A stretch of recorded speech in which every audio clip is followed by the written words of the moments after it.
Mahilig ka din bang kumain ng seafood?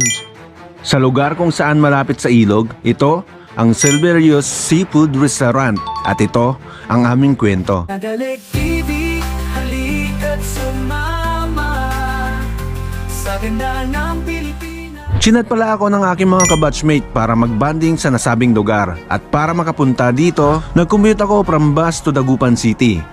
Ito ay matatagpuan sa Arellano Street, Dagupan City, isang lugar na malapit sa Dawel River na talaga namang magpapagana sa'yo para kumain dahil matatanaw mo ang ganda ng ilog dito. Ito ay isang kainan since 1996 at sila ay open from Monday to Sunday 9 AM to 11 PM. Kaya naman kilala at pinupuntahan ng bawat pamilya at mga magbabarkada.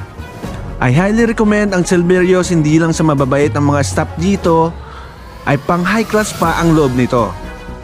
Meron silang playground sa mga bata at table tennis naman para sa mga adults. Malawak ang kainan nila dito, meron sa taas at meron din sa baba.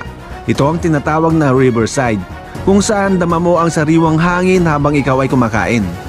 Meron din silang live band, KTV rooms at syempre ang masasarap at fresh na mga pagkain na talaga namang paggigigilan mong lamunin. Minsan lang kasi mangyari ang pagkakataong ito kaya naman sinulit-sulit namin. Mga kaibigan na talaga namang nandyan para magdamayan, mga kaibigan na hindi nakakalimot sa samahan. After 14 years na walang bonding kaya naman madami kaming napag-usapan. Malaman yung ibang tropa dyan, sana sa susunod ay makasama na kayo. Dahil nakakamiss lang kasi. Sa tagal ng panahon, kamusta ka na ba? Kamusta na ba babalik ko dito tapos Deben Baluarte. Kamusta ka na ba, Elmar? Okay lang. Ikaw naman, Tope. Goods. Ikaw naman, GC.